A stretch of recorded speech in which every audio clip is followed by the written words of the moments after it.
What's up, guys?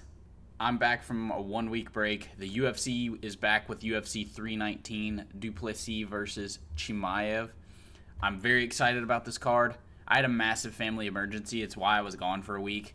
But I am now back and here to give you my predictions, breakdown, and everything that I kind of think is going to happen on this card in each fight. But first, I'm going to go over our Pick'em Group's winner from last week, since I didn't get the chance to make a post-fight video or a next fights to make. I want to show that Fabricio was the winner of our group last week. Nobody made picks, it felt like. There were only 5 people, so he is going to have won $100 as soon as he posts in the group chat, in the thread of the group chat, where his CashApp information. That's all I need, and I will send him that payment as soon as I get it in. But he is the winner of our last week's fight pick group. He had 11 out of the 12 fights right. We got 10 of the 12 fights right, but he just so happened to beat us out on that. Anyways, we will now be moving on to the... if you want to join this Tapology group, all you have to do is go to Tapology.com, create an account. Once you've created an account, you will go to tapology.com/groups/2048. Then just join our group. I will put you in as soon as I see the request, and then you'll be able to compete and make your fight picks. All you'll have to do that is come over to this area where it says 0 of 13 picked. You would then click your picks and start making fight picks based on what you think is going to happen. That enters you in a chance to win $100 from me until I get monetized on YouTube, which then that payment can go up from there, depending on how we're doing. Anyways, now we will move into the whole card. I will start with the early prelims. I'm going to go up to the main event, and then we will break down each fight in between. Alrighty. So we've got Alibi Idris versus Joseph Morales. This was the flyweights on the Ultimate Fighter. I don't believe they've put the other weight class on here yet, and I'm not sure if they're actually competing on this card. I have no clue, honestly. But I watched their fights on the Ultimate Fighter, and I honestly think that Joseph Morales doesn't really stand much of a chance outside of blobbing Alibi. I think that Alibi's overall game is just so much more dangerous, and that's something I really value at flyweight. Being able to get finishes consistently at flyweight is pretty big. I highly value that. I think that Idris is the better of the two fighters, and I think Joseph Morales just isn't quite at this level. He may be able to improve and be better, but I really think that Idris gets this done in the second round by KO. I think that his aggressive striking plan, he honestly has very aggressive grappling too, so it wouldn't be surprising to see him get a submission. But I think he's going to hurt Joseph Morales really bad and either finish off with ground and pound or get a submission from there. I think his knees are going to be a big problem for Morales. His longer range striking, he doesn't look he's not massive for the weight class, but he's like gangly. His arms are long. Anyways, that will be it for the flyweight fight on this card. We have Karine Silva versus Diane Barbosa. Diane, whatever you want to call her, Barbosa. All right, we have tails. So we'll be picking Karine Silva by decision. Yeah, that's your definitive breakdown there. Moving on to a real fight, we've got Nursultan Ruziboyev versus Brian Battle.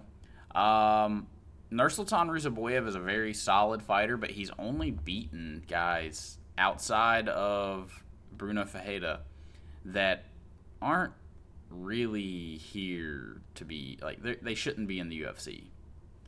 Whereas Brian Battle has actually, contended with guys who have been in the UFC, who are, he beat Randy Brown, quote unquote, beat him. I think this is a Brian Battle decision all the way. I think Nursultan Ruzaboyev's striking is very rudimentary. He has very little setup to his right hand, which is his only danger punch. And I just think Brian Battle strikes in combinations, uses too much volume.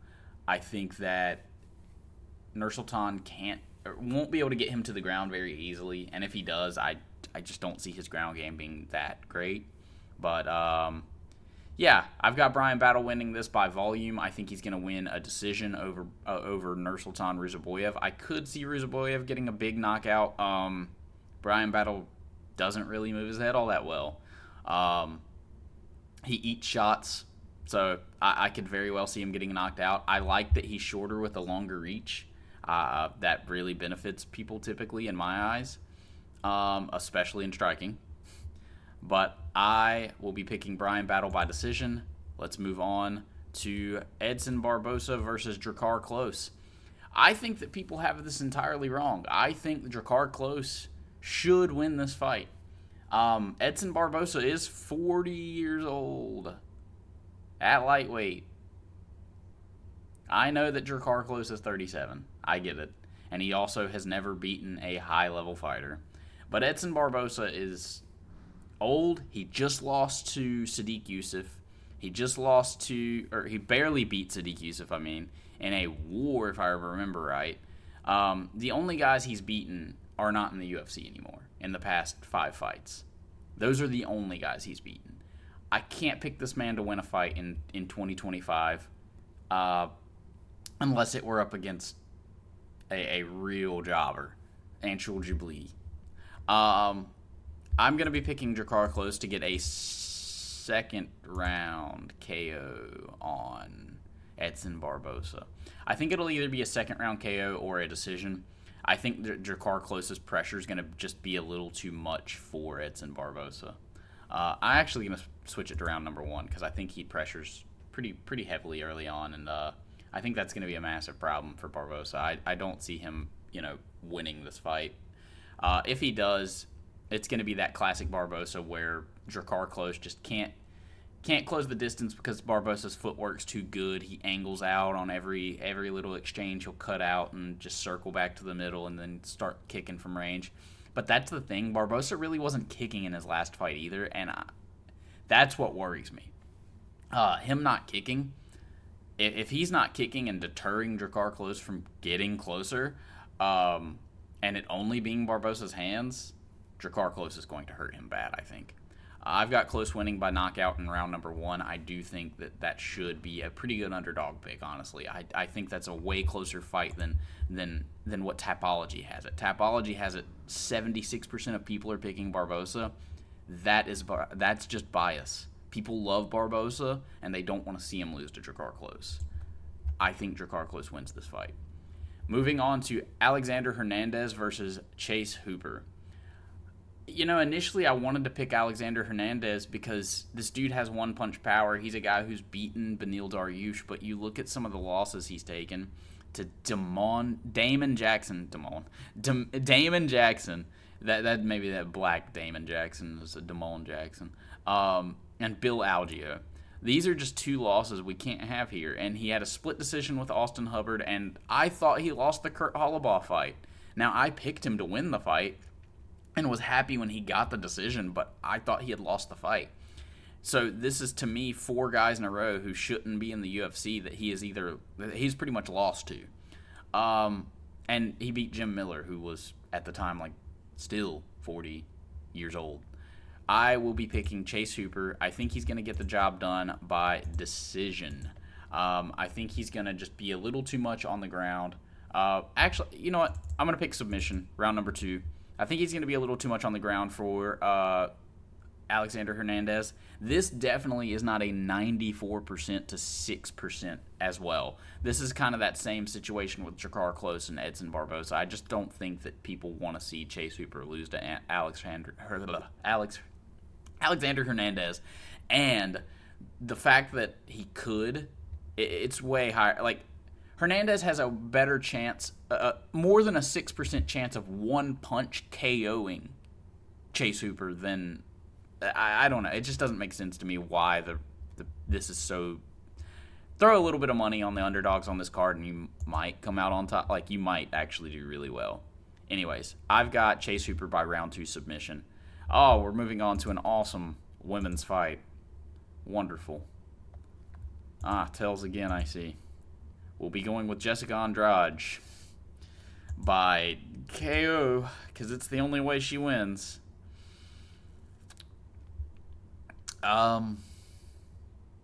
We'll reason with this and say that,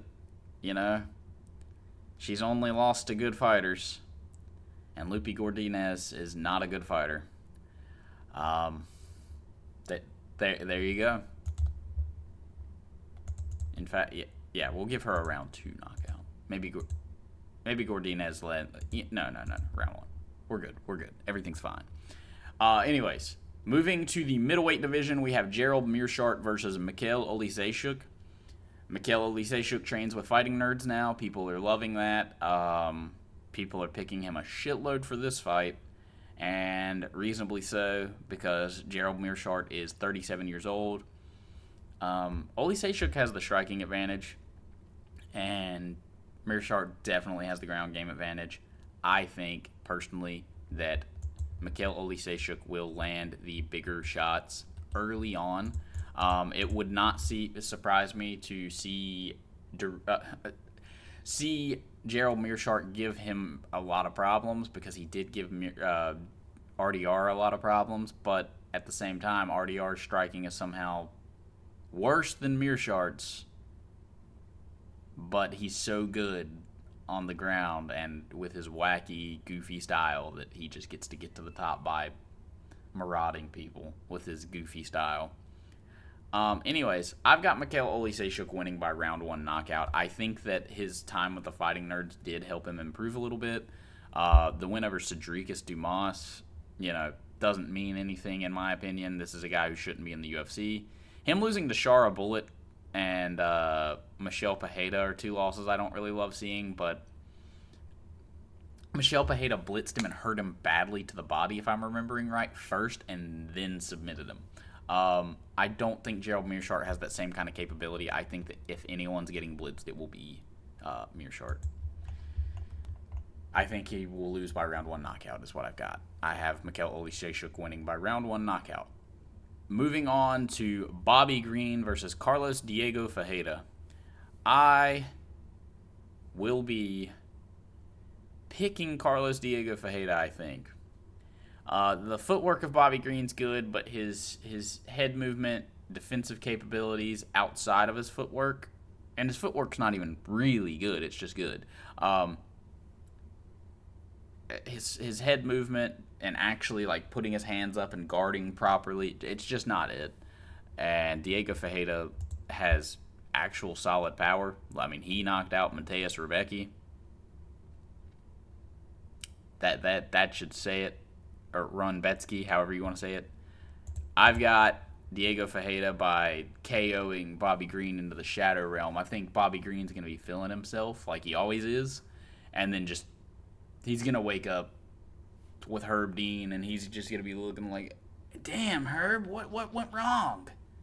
But, yeah, he's going to wake up, pissed himself, because Carlos Diego Ferreira KO'd him viciously. I think it's going to be a massive overhand right. Diego Ferreira's shorter with a longer reach. You know how I love that. And I just have him by blasting him. I think this is going to be a really fantastic card, by the way, for finishes. But yeah, moving back up to the flyweight division, we've got Timothy Elliott versus Kai Asakura. I hate picking Japanese fighters. I cannot stand it because they are not good. That being said, I'm picking Kai Asakura to win by round 1 knockout. I swear to God, Kai, if you lose this fight, you fucking little whatever you are, piece of shit, I will come to the UFC and cut you myself. If you lose to Tim Elliott in 2025, I swear I'm coming for you. Anyways, I have Kai Asakura destroying Tim Elliott by round one knockout because he should be a lot bigger than Tim Elliott. This is a bantamweight. Elliott's just a 38-year-old grappler that like is kind of wiry with his grappling. He has like good scrambles every now and then, but he's not a good guy of getting you to the ground. Once the fight is on the ground, he is very good at scrambling and starting to win positions. He even like did pretty well against Demetrius on the ground. Demetrius Johnson, I mean. But I just don't think he's going to get the fight to the ground unless Kai Asakura is just terrible, and that wouldn't surprise me one bit. But I have Kai Asakura winning by round one knockout. If he loses, I'm going to absolutely crash out. Anyways, moving on to the middleweight division, we've got Jared Cannonier versus Michael Venom Page. I will be picking Jared No, I'm just kidding. I think that this is not going to be the fight that everybody thinks it is. I think Jared Cannonier is actually going to try to pressure forward, and that is a good thing for Michael Venom Page. I think that he will come forward. And although Cannonier likes to typically stay kind of technical and like slow pace and never really like actually, present his opponent a threat when they're a counter striker, I think he is going to get caught on some of the counter strikes from MVP in round number 2. I think that's going to be the biggest problem. I think Cannonier being 41 years old is not good for fighting. It's just one of those things. Like I don't like being 40 and fighting. Those are just two things that don't typically do very well. 40-year-olds and fighting. Now he could very well win the fight. I highly doubt it. There were a couple fights in the middleweight division he could have won recently, but I think that MVP's footwork is going to be way too much. If Israel Adesanya's footwork, his jab, circle, leg kick, I think if that was too much for Jared Cannonier, I think that MVP's actual incredible footwork and insane speed levels will fluster Jared Cannonier. It's either going to be a terrible fight because it will make Cannonier never pull the trigger and he's going to stay back and just wait on MVP, and if he does that, the fight's going to be terrible. Or he's going to come forward and try to attack MVP and get KO'd. I have MVP winning by round number 2 knockout. I've picked him to win by a knockout every single time since he's been in the UFC, and he has not done so yet. So we'll see about that, I guess. It probably won't happen. That's just my luck at this point. Moving on to the welterweight division, we have Jeff Neal versus Carlos Prates. I think that Jeff Neal is such a good fighter, but his win over Rafael dos Anjos means almost nothing. He went to a decision with Ian Gary and got submitted by Shavkat. And the Shavkat fight was quite a war, and that's the one I want to look at kind of the most for how this fight's going to play out. You could also look at the Ian Gary fight since it's a common opponent. They both struggled with Ian Gary's footwork and weren't really able to deal with that too well. But I think Carlos Prates has the better of the two by far in footwork levels. Jeff Neal almost works on two dimensions, forward and backward, whereas Prates will angle. He will move side to side as well. And that just adds so much more dynamic capabilities to his game. I think that Prates is going to win by round number 2 knockout. I think knees to the body are going to be a key in this fight. I think his knees to the body are going to hurt Jeff Neal, and then you've got punches like the left hook that are going to KO him. I think Prates wins by round number 2 knockout. I have so many knockouts. I feel like this card is going to go a different way, but it is what it is. I've got Prates winning by round number 2 knockout. I think this is going to be an awesome fight. I think this is fight of the night. I think this is going to be the best fight of the night. Insane fun fight. And, yeah. We'll move on to the co-main event in the featherweight division. We have Aaron Pictograms versus Lerone, remember the name, Murphy. Lerone Murphy, being the youngest prospect we've ever had in the featherweight division at 34 years old. this guy might become a contender one day. I really think this kid's going to make it by the time, he might retire being a contender. That would be like getting to the contender level. He has to retire because of old age. Anyways, I've got Lerone Murphy winning this fight. I've watched literally all of Aaron Pico's fights when he was a hyped up prospect from Bellator. Back when he was being signed into Bellator directly from a debuting, I'm pretty sure. This kid is talented. He has insane knockout power. But he has been fraud checked by so many of the low-level MMA guys. His very first fight, if I'm remembering right, he was fraud checked in Bellator. He was KO'd by a not-so-great fighter. And that really stands out to me still, even. Like, this loss here to Jeremy Kennedy. It's a shoulder injury, sure, but that's a loss, man.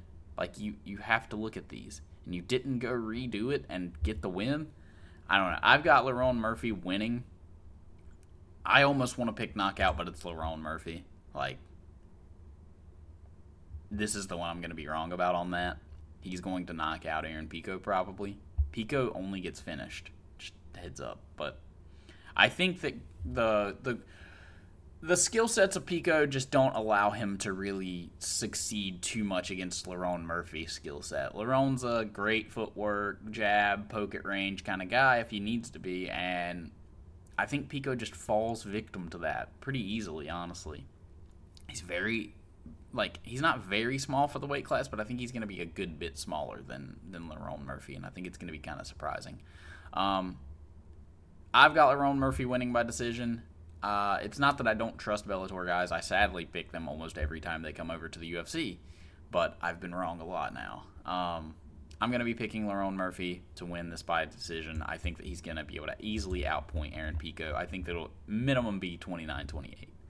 Pico might get a round, and that would be just from dropping Lerone Murphy, something like that, because I do think he might hurt Lerone pretty bad.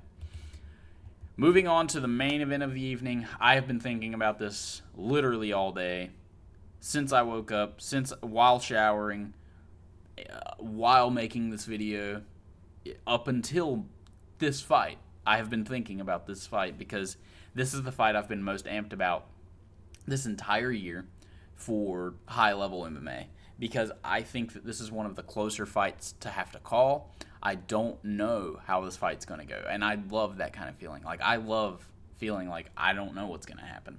Dricus could very easily go in here and not stop his takedowns, but stop all the submissions from happening, and wear out Khamzat within 2 to 3 rounds. And once it's on the feet and Khamzat's worn the fuck out, gassed out, tired from this, Dricus fights so well tired, and I don't think people recognize that yet. It's not that he has insane... This man fights well while tired. Like, while he's like... He's still landing shit. He's giving his full effort while these guys still can't. Like, he's still going at 100% while he's tired, whereas these other guys, while they're tired, they're moving at like 60%. They're taking rests. Dricus is coming forward throwing big shots. I think Khamzat's a massive problem for him. But Dricus is so good. He's only lost to Roberto Soldic, if I'm remembering right. And, I mean, just the list of guys this dude has stopped is impressive. Now, don't get me wrong, Chimaev's are as well. The decision now to Kamaru Usman doesn't stand out as bad as it used to, with Usman going back down and handling Buckley the way he did. But I just really don't... It's not that I don't believe that the cardio guy that Chimaev's been working with is going to help him. It's I don't think you change that before a world title fight. I don't think that's what you change. Like, I don't think you immediately, like, go into this kind of, oh, I have to have cardio for this. Like, no, you already kind of committed to that. You should have been working to finish Dricus as quickly as you can in the first, I think. Um, because I don't know what Chimaev's game plan should be or will be for him. I'm gonna pick Dricus to get this fight. Um, I think Dricus can stop not the takedowns, the submissions. If you can stop the submissions from Chimaev, he becomes a lot more tame. Like the game becomes a lot easier to deal with when you understand how to stop submissions. And I won't say that Dricus can immediately just stop all that. But I watched him go against an entire team of Gracie Baja guys and submit each and every single one of them. If not, I mean, he beat them. He won. He beat an entire team by himself of jiu-jitsu dweebs. But I've got Dricus du Plessis winning this fight. I think he's in his complete prime. This is a fight with two fighters in their prime, and it's going to be awesome.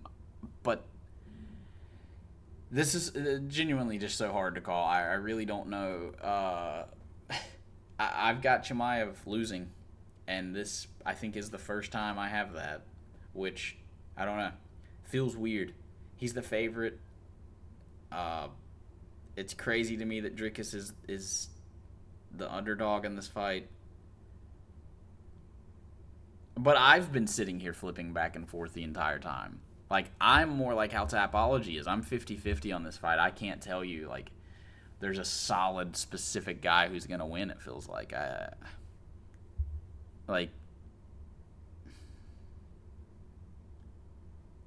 You just look at the things he did versus the things Dricus has done, and I don't know. Dricus was able to strike very well with a guy like Izzy and grapple with him. Like, Dricus just makes things not make sense. It's just what he does. He makes things not make sense, and he's so good at doing that. His performance over Izzy, his destruction of Sean the second time.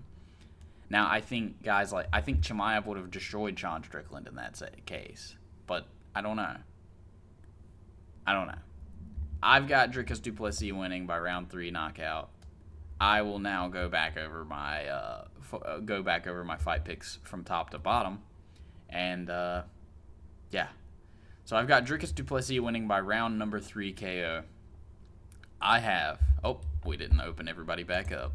Dricus du Plessis by round 3 KO. Lerone Murphy by decision. We've got Carlos Praches by decision. Michael Venom Page by KO round 2. Kai Asakura by KO round number 1. Carlos Diego Fajeda by KO round number 1. Mikhail Olisejczuk by KO round number 1. Jessica Andrade by KO round number 1. Chase Hooper by round 2 sub. Drakkar Close by round 1 KO. Brian Battle by decision. Karini Silva by decision. And finally, Alibi Idris by round number 2 KO. These are my picks for the UFC 319 full card. I think this is going to be a very good card to make some money off of. I think there's some solid underdogs. I picked them. And I would throw a little bit of money on this card, honestly. I think it's a very good card to do it on. These are my picks for the card. If anything updates, I'll post in a community tab or something like that. Maybe on like weigh-in day, I'll just say, because I think the other Ultimate Fighter finale fight's supposed to be on here, but it's not. So, anyways, this is my fight picks for this week. Have a great rest of your day, guys. Join the Tapology group if you guys want to make some money. Like, comment, subscribe, and I will see y'all for the fight companion and for that kind of stuff.